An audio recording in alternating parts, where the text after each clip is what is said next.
দর্শক, আপনারা নিশ্চয়ই ইতিমধ্যে সবাই জানেন যে জগন্নাথ বিশ্ববিদ্যালয়ের শিক্ষক শিক্ষার্থী এবং কর্মচারীরা একসাথে তাদের দাবিগুলো পূরণের জন্য রাজধানীর কাকরাইলে অবস্থান করছে, দিনরাত অবস্থান করছে। আজকেও তাদের অবস্থান কর্মসূচি চলছে এবং জুমার নামাজের পরও তাদের গণ অনশন কর্মসূচি রয়েছে।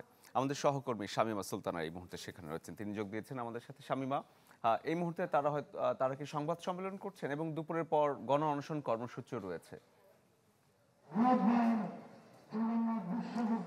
শরীফ, গণ অনশন কর্মসূচি রয়েছে, তবে জুমার নামাজের পরে এবং সেই কর্মসূচিতে তারা বলছিলেন গতকাল রাতে একটি সংবাদ সম্মেলন তারা কিন্তু করেছিলেন, আপনারা জানেন, এবং সেই সংবাদ সম্মেলনে তারা বলেছেন যে সকাল 10টায় আরেকটি সংবাদ সম্মেলন হবে এবং তাদের সাথে এই বিশ্ববিদ্যালয়ের যারা প্রাক্তন শিক্ষার্থী আছেন, সাবেক সেই শিক্ষার্থীরা যোগ দিবেন। এবং তারা কিন্তু আমরা দেখছি যে এখানে একটি বিভাগ ইতিমধ্যে এসছে, অর্থনীতি বিভাগকে আমরা দেখতে পাচ্ছি। এখানকার অর্থনীতি বিভাগের অ্যালামনাই যারা আছেন তারা এখানে এসেছেন এবং যোগ দিয়েছেন। অন্যান্য বিভাগও আসার কথা এবং এই বিশ্ববিদ্যালয়ের সেই প্রাক্তন শিক্ষার্থীরা তাদের এই যে দাবি, সেই দাবির সাথে সহমত জানাতে, সংহতি জানাতে তাদের সবারই আসার কথা।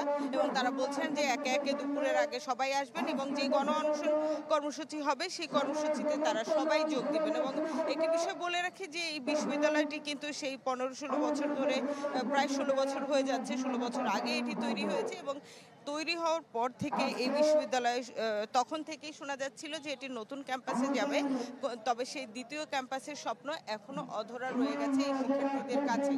এবং এই শিক্ষার্থীরা তাদের যে আবাসন সুবিধার জন্য যে দাবিগুলো তুলছেন সেই দাবিগুলো কিন্তু ধারাবাহিকভাবেই তারা বিভিন্ন সময় আন্দোলন করে বলেছিলেন, তবে এখনো সেই দাবি অধরা রয়ে গেছে এবং সে কারণেই কিন্তু আজকের এই আন্দোলন।